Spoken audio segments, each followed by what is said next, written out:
Big fluff. We came to pay our respects, Grandpa. What do you think of this boner I got? One look at her and I'm off. If it wasn't for this, I would have been able to outspend you in the end. But I will outlive you. Wow, you Wall Street slut. This is your closing bell.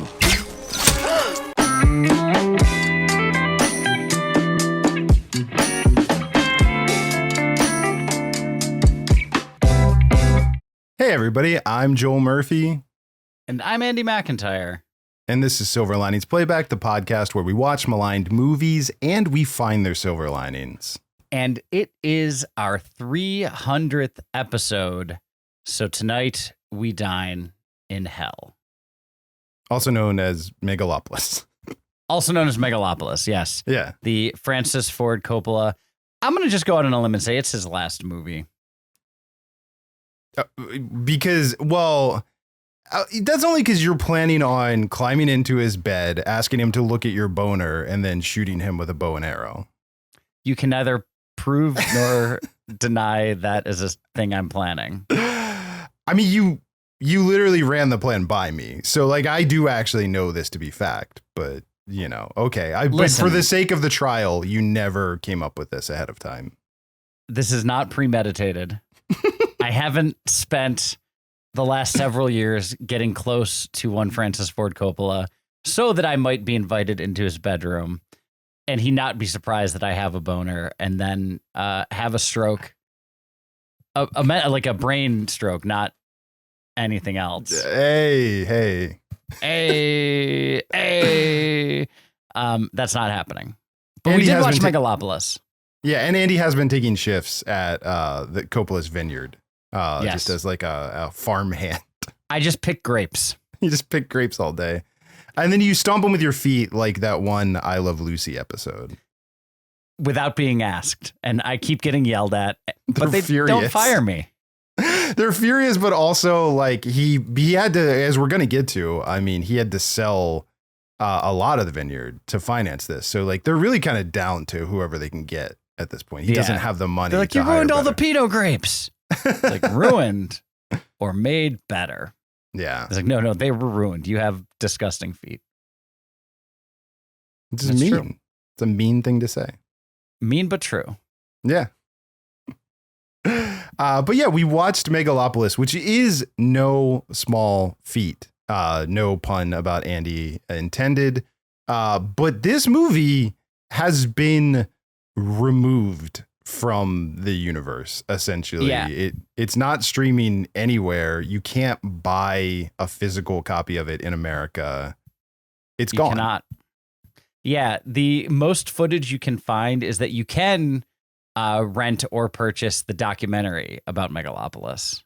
Yeah, you can watch Megadoc, which is on Criterion, or you can pose as a farmhand, break into Francis Ford Coppola's private screening room, bring your friend in to watch with you, and then watch it and then discuss it on your podcast. Yes, I can do that. Yeah, those are really the only options.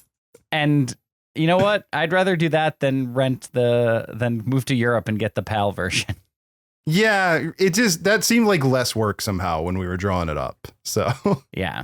Having to region change my laptop so that it could stream the movie just seemed like too much. Come on. Yeah. When I Googled it, it seems to imply that if you do that with your PS5, you can't switch it back. Like you can only switch it once. So, that's no good. No, because what if I want to watch non-European movies? Yeah. Like regular Vacation, not European Vacation. Right. The good one. But yeah, this is a long time coming to get this movie onto the podcast. And we are very excited to talk about this just fever dream of a motion picture. It took us almost as long to do this on the podcast as it took Coppola to get it made, essentially. Like this was our great quest, which we put our own vast fortunes into. But yeah, that is one thing, because I did watch Megadoc. And you can actually, if you watch it, you can see the footage of like different actors over the years. Like this has been his passion project. He's done a lot of table readings. He's wanted to make this, like, he's been talking about it for decades about making Megalopolis. And then as he approached, Andy murdering him, he realized like it was now time. Yep. Yeah. And even before this came out, when it was, because it got a fair amount of hype, because obviously Francis Ford Coppola, this is the first movie he directed in several years. I kind of had a feeling that it was either going to be one of the greatest movies ever made or real bad. Yeah. And look, I was rooting for it. I really was. Me too, 100%. Yeah. And I mean, Coppola, I have a tremendous, I want to say all this at the beginning before we get into the weeds on this, but like, I have a tremendous amount of respect for Francis Ford Coppola. He made The Godfather, which is usually like number 2 or 1 on the greatest American films of all time. Guaranteed. Yeah. I mean, I would still He made say Apocalypse Now. He made The Apocalypse Now. Conversation. Yeah, like he's banger after banger. Like, and to me personally, I like The Godfather. Jack? I enjoy, which we did on this show. We sure did. But I enjoy The Godfather. I think it's good. I think Goodfellas is better. But I think to me, like, yeah, it's Apocalypse Now is a masterpiece. I think that's the greatest film he ever made and one of the greatest films ever made. And Hearts of Darkness is equally as great. Made by his Hearts wife. of Darkness is the best making of feature I'd ever made. Absolutely. Like, yeah, it's a fantastic documentary made by his wife about how insane he is. And I had seen that years ago. So I was very familiar with the creative madness that drives Coppola. And he pulled it off there and against a lot of odds. Truly. Against an even crazier Marlon Brando. Yeah. And so, like I was rooting for him here. He did another movie where he had Michael Figgis direct Megadoc and like gave him full access to the thing. And that movie's definitely worth watching, but you also, it definitely shines a lot of light onto a lot of the problems that plagued the making of this movie beyond what we're setting up, which is that like nobody wanted to finance it. He took it to all the studios. Nobody would give him the money to make it. He ended up taking, I think it was 120 million of his own money in order to finance Must be it. nice. Look, man, why not? More old men should just burn through their money instead of planning to be entombed with it. Like, just put it back out into the economy. I don't know. A lot of people are trying to do that Huel Babineau scene from Breaking Bad, where they just want their storage locker full of cash that they can lay down on. So, yeah. See, I blame DuckTales. For the Scrooge McDuck swimming through the gold yes, coins? for people wanting to hoard money so they can Scrooge McDuck. Yeah. Yeah. I mean, that theme song was a banger. So, well, that too. Yeah. Listen. But like, Zuckerberg's tried. I hope you've got seriously injured. Like, I do too. Cause yeah. But yeah, this is the work of a mad genius, I think is objective to say at the top. Absolutely. It's just weird that this was what he thought was his magnum opus. And in terms of like scope, it has all the markings of a magnum opus in a way that like the Godfather movies don't and Apocalypse Now doesn't. Like, those are just like these great condensed stories that are, beautifully shot, beautifully acted, beautifully edited, all those things. But like, this was his Wagnerian Gesamtkunstwerk that he's trying to make into a thing, and he didn't do it. No, he's got big ideas for sure. Like, he's got this theory that America is like Rome and that we are on the precipice of the collapse of this great civilization, which like so far that thesis checks out. Yeah, I'm like, yes, of course. Sounds right. And then, we need great minds to come together and to envision a better future beyond the one that's being offered to us. nailed it. So far, you're telling no lies, Francis. Like, I'm with you. But then he's like, and also there's a magical substance called Megalop that you can build stuff with, and also rebuild a face. Rebuild a face. You can make limbs. It's magic. Whatever you need, it's magic. It's whatever you need. Unobtainium. It's unobtainium, and that's where I start to, and then you're like, oh, okay, and you're Homer Simpson back like into the shrub. You're just kind of backing out a little bit. But yeah, to give people that missed it in the theater and thus have been unable to watch it, because I haven't noticed anybody else finagling their way into the vineyards to get a screening the way I did. And nobody lives in Europe. So this is loosely based on the Catalonian conspiracy during the royal period in Rome. And you have wealthy, powerful families, and one of which is Adam Driver, is the young wunderkind that's invented Megablop. Caesar Catalina, yeah. Mm-hmm. And he is fighting with the mayor, played by Giancarlo Esposito, and who also has a ridiculous name that I'm blanking on right now. Don't have that one in front of me, but yeah. It's okay. Yeah. The names are great. They Not are a full silver lining, but the names are phenomenal. Absolutely. But and Aubrey Plaza plays Platinum Wow. I do know that Platinum one. Platinum Wow. Who's a journalist? Is a journalist, not a stage name. That is her character's name, Platinum Wow. Mm-hmm. Cicero he's Mayor Cicero as Giancarlo. That's right. Yeah. And Shia LaBeouf plays Bill Maher, I think. I think he plays Shia LaBeouf, actually. He might, actually, yeah. Yeah. John Voight plays old weird guy with a boner, the part he was born to play, some say. He's never been more credible. Yeah, absolutely. And Nathalie Emmanuel plays Julia Cicero, the daughter of Giancarlo. Yes. Yeah, Hamilton Crassus III is John Voight, and Claudio Pulcher is Shia LaBeouf. And his sister, played by Chloe Fineman, is Claudia Pulcher. Mm-hmm. And also the narrator / driver ironically, the driver for Adam Driver, played by Laurence Fishburne, who was in Apocalypse Now as one of his first roles ever. I just want to say his name because 14. He was a teenager. It was his first role ever. His character name in this is Fundy Romaine.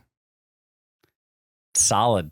Which might not even ever be said on screen, I don't think. I think that's just a fact that I'm reading on IMDb. I don't know if that's ever spoken. But yeah, this movie is wild.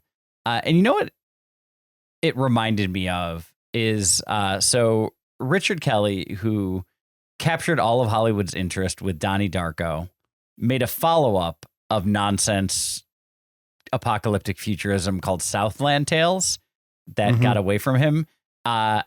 With also all the characters had great names in that, and it was ridiculous. But that was a retelling of Revelation from the Bible. This is a retelling of the Catalonian conspiracy. These movies vibrate on the same wavelength, I think, if people haven't seen Southland Tales, but that are like much better on paper than in execution, and just feel like they got away from the director is a very common thread with both of these. Well, I think there is something to be said about having a magnum opus. And that is something that, like, I've talked to people, and I know creative people who have written stuff and all that. It's like when you really are like, this one is so important, I think, and especially when it took him so long and he had so much time to think about it, that yeah, I think you probably end up continuing to go like, oh, and I want to add this in. And you have too many ideas and it takes on too much weight. And then you add this like, and it's probably going to be your last film. Like, I think that he really, wanted this to be like, this is the statement that I'm leaving the world. And you know, that's kind of lofty to go into to try to pull off. I was gonna say that's a huge swing that if you miss even slightly, it's a huge miss. Like it's missed by an inch, missed by a mile. And it's also like with everything that we're saying, which I like the pitch. I like what he's going for. I think what's strange about this movie is after all of that being said, I think as far as I can tell, and please feel free to weigh in on your thoughts on this, I feel like the message of this movie boils down to something to the equivalent of, so what if we like all talked? Yeah. Yeah, right? It's just like everybody on both sides of the aisle talk. What if we put aside our differences? Yeah. And not just talked, but listened. Mm-hmm. Actually, I don't think that the listening part is really there. Just talking. Just talk at each other at all times. At each other. Which is better than yelling and threatening. Sure. Absolutely. You know, it's a step in the right direction. This like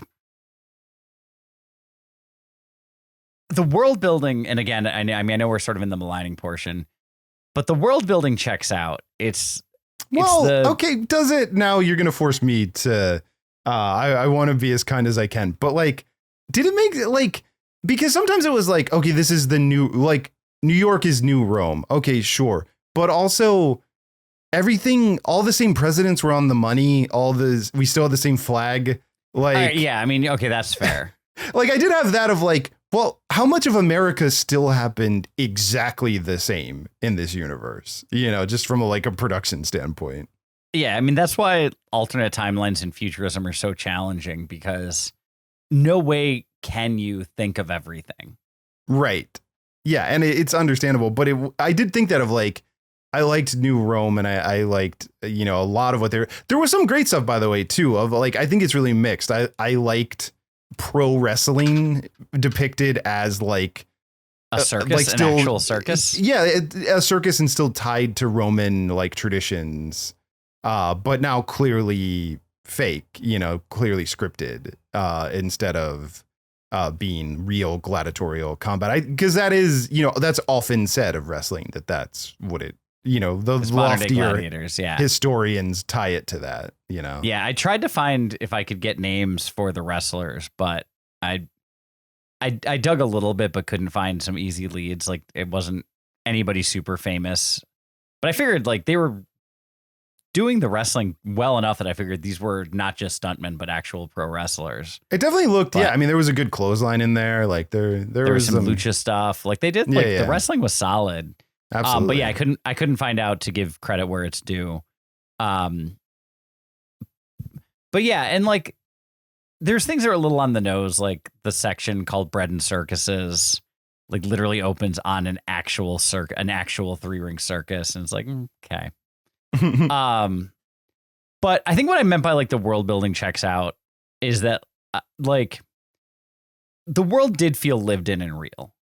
Yes. Yeah. Like, it felt absolutely. Like a place. Yeah, and it was fun. It was a really fun world to be in. Like that, I think, is one of the things when I went to see it in the theater, I was really excited about like it started and I was like, okay, yeah, we're cooking. Like let's see where we're going to go with this, you know, like, yeah, definitely really fun, like realization of this world. Yeah. And if I can sidetrack for a second, that's one of the things, like whenever movies try to do like not too distant futurism and things like that, and they'll always be like, have some weird nostalgia for like a song that's big in the present.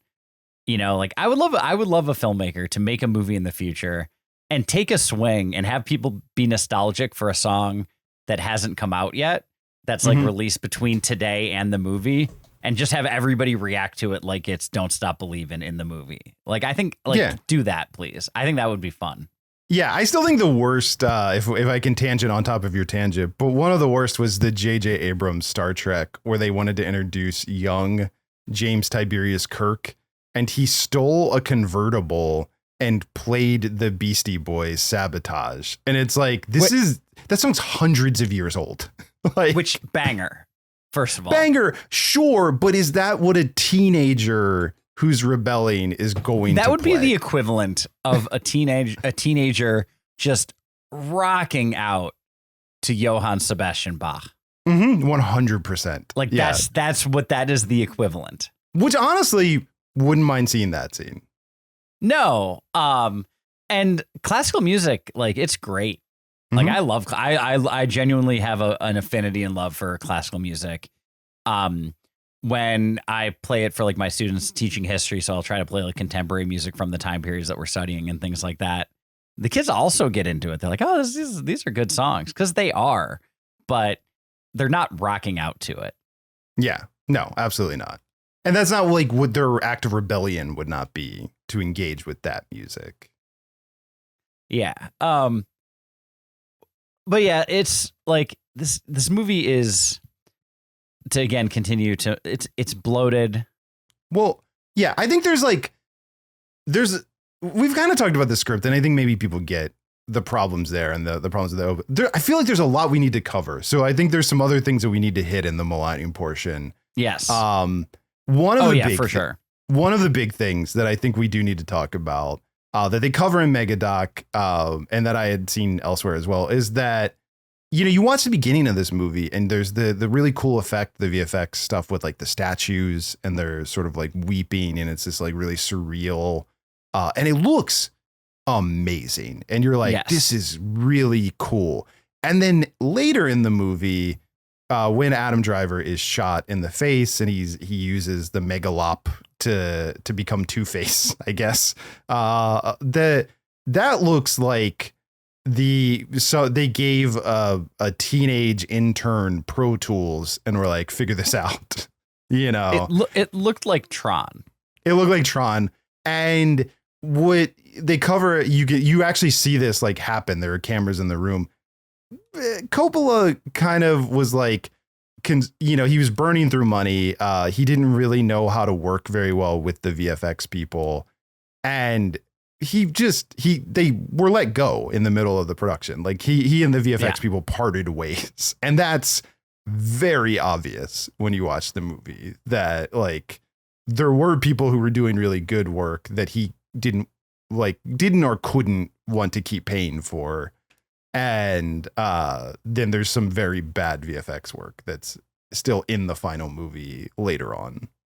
And I think a lot of the frustration too is on Coppola, of the VFX people were sort of frustrated with him because he's a very old school filmmaker who doesn't really, he's never like, because I think the woman had come off of like a Marvel film, and she's a really accomplished VFX artist who's now coming into a world with a really, impressive director, but also a director who's old and who relies on it. And they show all this stuff in the thing too, of like, he's still a lot of old school tricks. He's a guy, he's going to put you in a car and he's going to get some flashlights waving past you, and some guy with a spritzer to make it look like it's raining, to make it look like the car is going. He's going to do some process shots. He's going to rear project things. Yeah. He has a very old school approach to filmmaking, and he hired very modern people to do VFX, and that was always going to be a bad match.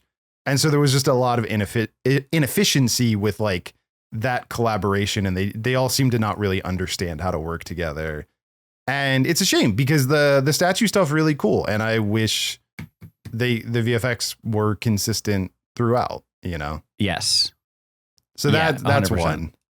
I think there's also some like interesting, eccentric genius old man stuff, with we sort of talked about the message of the movie, but he had a lot of like ambition for what he thought this movie was gonna like, to go to the thesis. I always say he thought it would create a dialogue that people would like watch it and it would lead to conversations, and he wanted it to be interactive, to the point that one of the things that he did have planned that did happen in some screenings is there's a part in the movie where a reporter asks Adam Driver a question, and what Coppola envisioned was a live actor in every movie theater doing this line and actually saying it, and then having Adam Driver on the screen answer it. And if you're like, how would that work? Well, don't worry, because I, as my own wish fulfillment, of course, want to have this moment, because I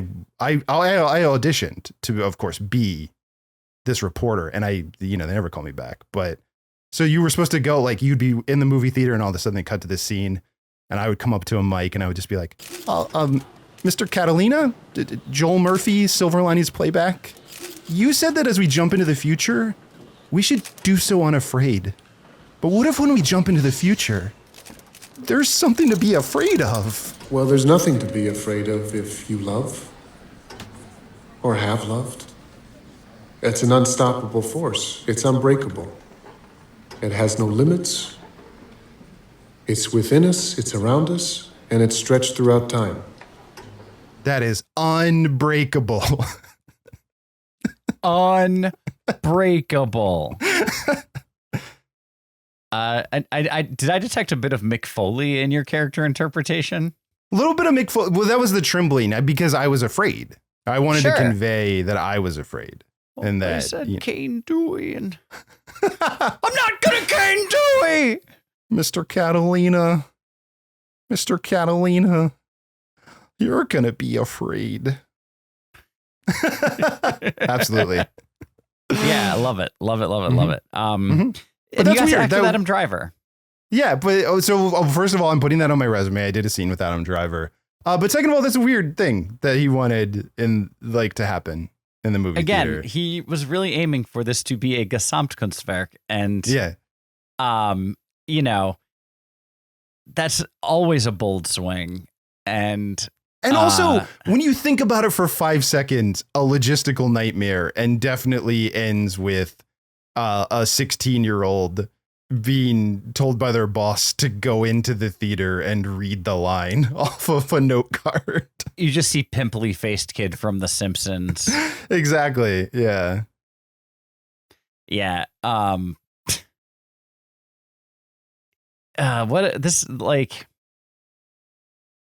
love the passion in this project. Yeah, absolutely. And that's about it. Look, man, I will say, we're going to pivot. We'll have silver linings. For sure. No, they're objectively. Yeah. I wasn't bored. That's my biggest thing is no, I wasn't bored, but I will say I immediately forgot everything the second the credits hit. Well, okay, so to that point, I will admit, so I saw this in the theater, and then we wanted to do it, and again, you weren't able to see in the theater, so we couldn't do it at the time, and then it was never streaming, and we couldn't work it out, but I had to watch it again to refresh my memory. There was definitely a lot I had forgotten from the first viewing to the second one, where I was like, oh yeah, I didn't remember that plot line at all, Yeah, I watched it, and it definitely held my attention. There's a lot going on, but it may have just been poured into my ear and drained out the other side with how quickly so much of this movie left my mind. Yeah. I don't know if you have other things that you want to specifically malign, but there's one more big thing that I definitely want to talk about before we pivot.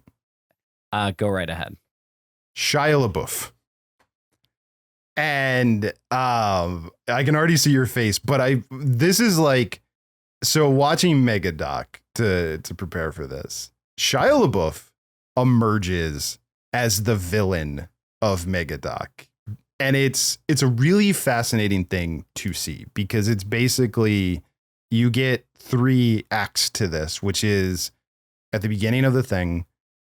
He's Mike Figgis, the director, is interviewing him, and he's talking about how he loves Francis Ford Coppola. He's such a big fan of Francis Ford Coppola. And they had in the past talked about this movie, but because of all of his troubles, which if you don't know about all of Shia LaBeouf's troubles, I'm happy for you. And honestly, turn this off and go back to your life. It sounds amazing. But he was like, I assumed that I was no longer in consideration for the part. And I'm so happy that Francis Ford Coppola is still willing to cast me in this movie, despite the fact that I am human garbage. And I might be paraphrasing, but then you get that. And then there's a scene there's a scene in the movie that if you don't remember, that's fine. There's no reason to remember, but it's just like, he's just like walking into the office and Jon Voight is at the desk. Yeah. And they show the filming of that scene. And for some reason, Shia LaBeouf is just, he hates the blocking and he's like really mad about the blocking and he's talking to Coppola and Coppola's like, well, who's directing here? Like, come on, just do it this way. And he's like really throwing a fit about the blocking and they're really arguing about it and he won't do it. He said, I just don't think I'd walk in this way. Like if he was at my desk and he's just like being a complete jerk. And then it all goes bad and they completely cannot speak to each other. And then you get the third act, the third beat of this, which is at the end, which is Coppola wants to meet with them. This happens off camera in a trailer.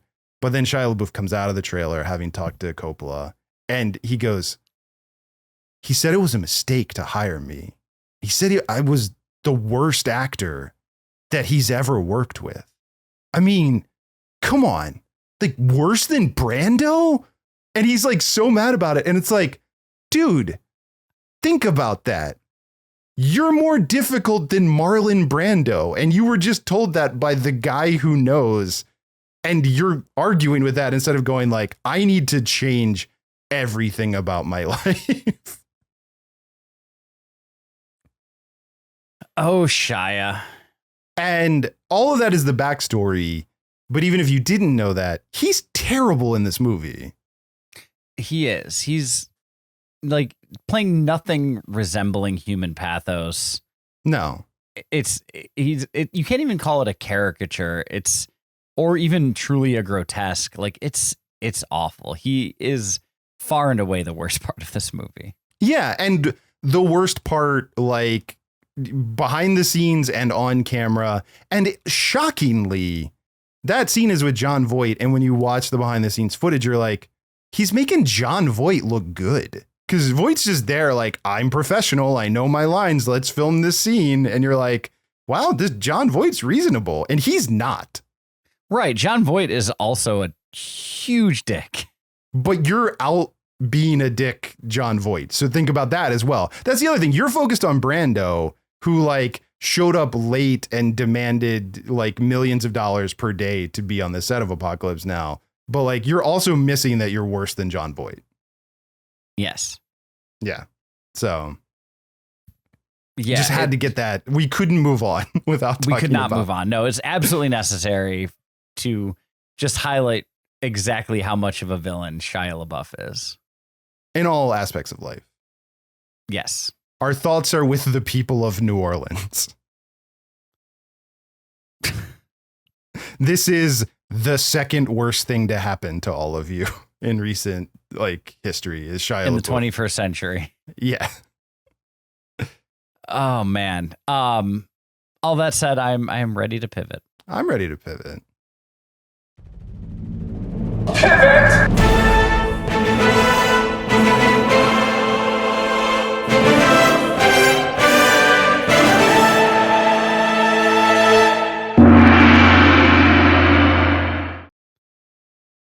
Shout out as always to Charlie Gongman. I was going to say, big shout out to Charlie Gongman, the best in the business. New father, right back to work, like he didn't miss a beat or a gong crash. Absolutely. What a guy. Mm-hmm.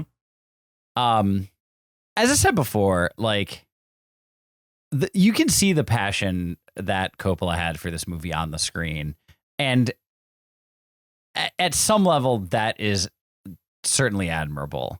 Like that he left it all on the screen, you know, like he did.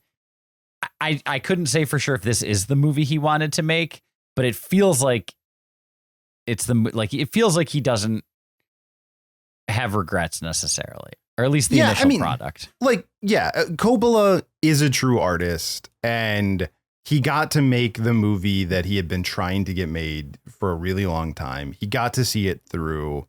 And I hope he's happy with it. Sincerely, I hope it was creatively satisfying and gave him what he was looking for. I will say also some of the best stuff, if you watch Megadoc, that is just consistent with him all along, is you get to see a lot of the rehearsal and a lot of the actor exercises and just like how much he loves collaborating with people, how much he likes working with actors.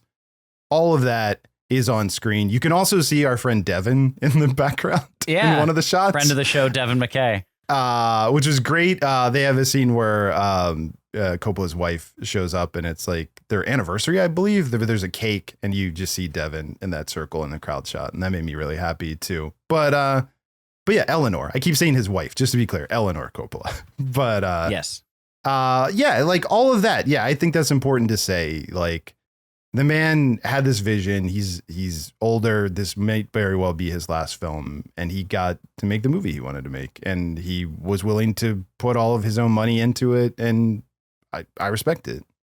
Yeah, I mean, it does give the tiniest bit of pause that it is erased from viewing at this point, but I really am curious why, and I hope that is resolved. Like it should be. There's no reason not to have this on streaming. And especially, I find it really weird that you can watch the documentary about this movie and Criterion didn't also get this. Why doesn't Criterion release this, honestly? Right. And I mean, you can speak to this probably better than I can because I've watched it once. You've watched it more than once. But I feel like this is a movie that might get more enjoyable upon repeated viewing.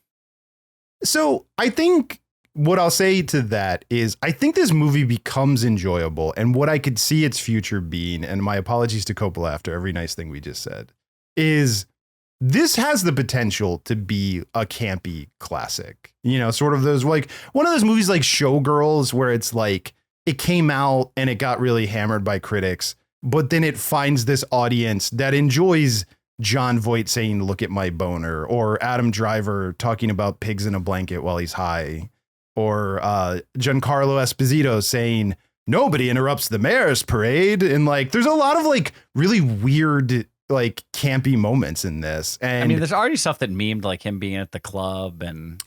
Oh, are you talking about this scene that I also made this and posted this on our YouTube? I'm so glad you mentioned that.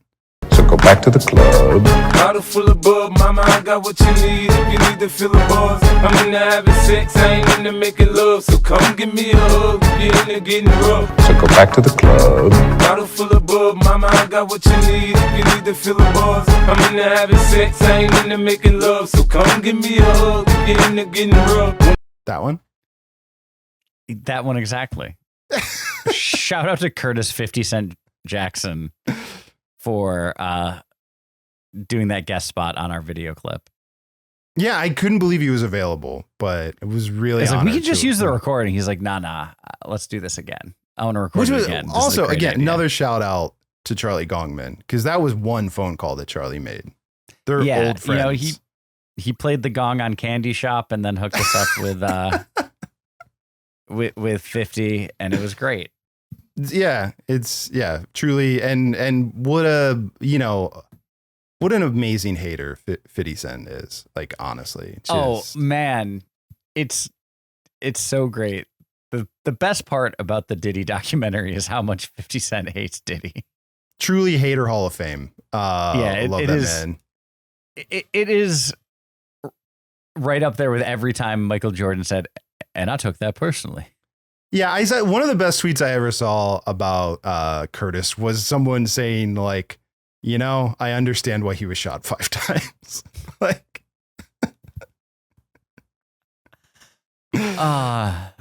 yeah. The cast in this movie is ridiculous because you have Aubrey Plaza, Adam Driver, Chloe Fineman, Talia Shire, Jason Schwartzman, Giancarlo Esposito, Laurence Fishburne, the aforementioned Mr. LaBeouf, John Voight. It's wild. it is. And we can maybe talk about more of them in detail if you would like, but I would like to just for a moment focus in on Aubrey Plaza, because if you want my absolute favorite silver lining of this movie, it is that this camp classic that I think it's destined to be, Aubrey Plaza always knew that was the movie she was in, and that's the movie she's acting in. She understood the assignment, and the assignment wasn't even given to her.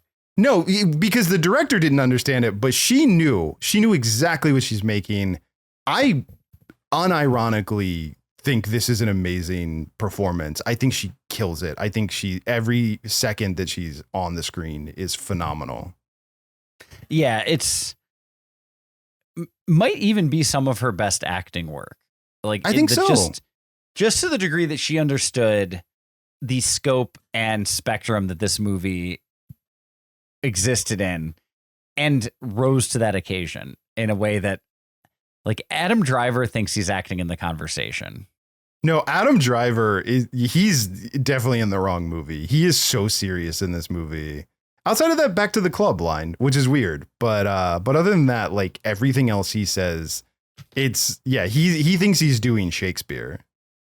Yeah, he thinks he's in a very different thing, and it doesn't work to the level of parody that maybe it could have or should have to, but he's still good in it. Like, don't get me wrong, like he still does a good job, but it's like he's way too serious for this. Jon Voight might have threaded the needle correctly as well. I mean, look, there's a reason we picked the opening clip that we did, and that's because those two people are at the top of their game in that scene. Like, Jon Voight is definitely having fun. He's putting in some good work, and I can confirm that Molly and I saw in the theater together, and definitely, like, Look at My Boner was easily the with a bullet favorite line delivery that she, yeah. I mean, I think that's going to be on his tombstone. Well, it always was going to be, but now there's context for it. Right. Which she's a little mad about, but yeah, it's taken from him. No, and like Giancarlo Esposito might be able to do no wrong. No, I love the man, and he's camping it up at times. He doesn't have there are times when he's restrained. I think it depends. If he's doing a scene with Adam Driver, he reins it in a little bit more, and then there are other times that he's having more fun. Yeah. But no, and of course these people, I'm sure, were incredibly jazzed to work for Francis Ford Coppola in what is theoretically his swan song. We haven't talked about Dustin Hoffman, who's in this movie, who again in Megadoc, like, has a moment where he's like kind of saying, like, I was always kind of a little bitter that, like, I had never been in a Coppola movie. So this was actually, like, him finally getting to do it, which also, did he, like, just leave? They killed him off screen in a way that made me feel like, did he have a scheduling conflict? Yeah, they kind of did Poochie him a little bit, where it was like, did he just, it's like, Dustin's not here. He had to go back to his own planet. All right, next scene. That's very much the vibe for sure. Yeah, I thought, I can't remember the actress name, but she played Missandre in Game of Thrones. She plays Nathalie Emmanuel. Nathalie Emmanuel. She was, I thought, really good. She's fantastic. I'm a big fan of her as well. Like, and she was good in this. Yeah. No, like, I think it's weird to say that everybody brought their A game to this movie, yet somehow it whiffed. Yeah. Also, solid performance from Chloe Fineman too. I think the problem is everyone brought their A game, but everyone's also acting in different movies. Like, it's not all cohesive what everyone's doing. No, there's definitely an Exquisite Corpse vibe to this project.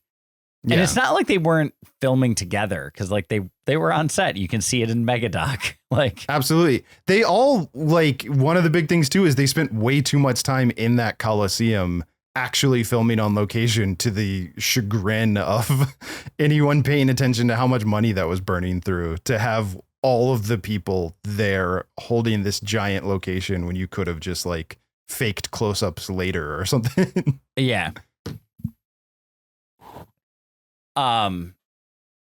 Yeah, just what a movie. What an experience. Look, I will say the biggest thing that we haven't said that I want to say is I find myself now, and it's interesting, like, we're recording this, Project Hail Mary just made a bunch of money at the box office. But I feel like these days there's so many sequels and so many remakes and just so much of just like, oh, well, you like a tuna sandwich? Here's 100 pounds of tuna. Why aren't you eating it? That's too much tuna. Yeah. Of just like the fact that anything is like this weird and bad by a major director in like the modern era is actually, and also this podcast broke our brains long ago, but I'm in it. I'm into it. I'm into the fact that someone was able to make a movie this crazy, because a studio would have fixed it in a way that it still would have not been great, but also would have lost everything that's fun about it. Well, yeah, like there's a soul. This movie has a soul. Mm-hmm. Like, it's vibrant, it's alive in a way that, a lot of just rehashed IP and everything sometimes feels a little soulless, feels a little, boilerplate or cookie cutter. But yeah, it was original, even though it was based on a historical event. But it was original as anything that got a wide release, in theaters in probably in 2025, quite possibly. Like Absolutely. that, and that's not nothing. No, I appreciate the swing. And I think there's also because there's a moment in Megadoc as well where they talk to George Lucas, and you see George Lucas be like, yeah, I don't know, like Francis is crazy. He's always been like this. And it's just like, yeah, that's the George Lucas take. Like, of just like the guy who doesn't understand someone having the artistic urge so deeply inside him that he will literally die if he's not able to make this movie, and it needs to pour out of him. And like, I respect the hell out of that. I respect the hell out of Coppola for needing to make this. And I don't think George Lucas has ever had that like feeling. Yeah. Yeah. I mean, George Lucas is passionate about things like money. Like money and naming aliens so he can make action figures of them. Right. Which make money. Mm-hmm. But yeah, no, Francis Ford Coppola, he, like I said, he left it on the screen. If this is the last thing he does, I think his place in the Hall of Fame of all-time great filmmakers is unassailable. Had Absolutely. he just made the Godfather movies, that would have been enough. But again, we talked about all the other great movies. Even like The Rainmaker was a really solid, just procedural. Dracula was super fun and weird. And Jack, but Sorry, like, Devin. Sorry, Devin. But yeah, like he made this. He's like, no, I'm going to try to make this the exact movie I want to make. He made it free of studio interference. It got to make, theoretically, there's no need for a director's cut or anything like that, because this is, if it wasn't on the screen already, he would have shot it and made it on the screen. Like, that is, if nothing else, admirable. Yeah, absolutely. So, I mean, I think that wraps up 300 episodes. Yeah. Yeah, we did 300 of these. We did 300. We did 200 audio only and another 100 audio and video podcasts over the past almost 6 years. And unlike Coppola's magnum opus, Megalopolis, they could not be more available. Like, if you want any of those 300 episodes, HoboTrashcan.com. The video ones are all on YouTube. All of your favorite podcast apps, if you just type in Silver Linings Playback, you can find them. You can listen to the show. And we are saying all of that, just if people don't know, we announced this a little while ago, but we're going to be taking a bit of a break. We're going to rest. Finally, we're going to let our brains heal a bit. Maybe recalibrate our sense of quality cinema. Because that, I like, over these past 6 years, that's been the most surprising thing, is just this podcast, this journey genuinely changed the way I look at movies. Dude, 100%. And I think if we had done Megalopolis week 1 instead of week 300, I would have had a completely different reaction to it. Like, I think I appreciate this so much more because it's not Caddyshack 2. listen, it's definitely not Caddyshack 2. So stay with us while we rank every movie that we've watched from 300 to 1. But also, sincerely, man, like I've loved doing this with you. I love everyone who's listened to this. I loved all the people that have been guests. All of our guests have been great. And yeah, you know, keep on keeping on. And if there's one thing you need to remember, it's that Martian sci-fi does not play in Middle America. Yabba dabba do. So go back to the club. Bottle full of bub, mama, I got what you need. If you need to feel the buzz, I'm into having sex, I ain't into making love. So come give me a hug, if you're into getting rough. So go back to the club. Bottle full of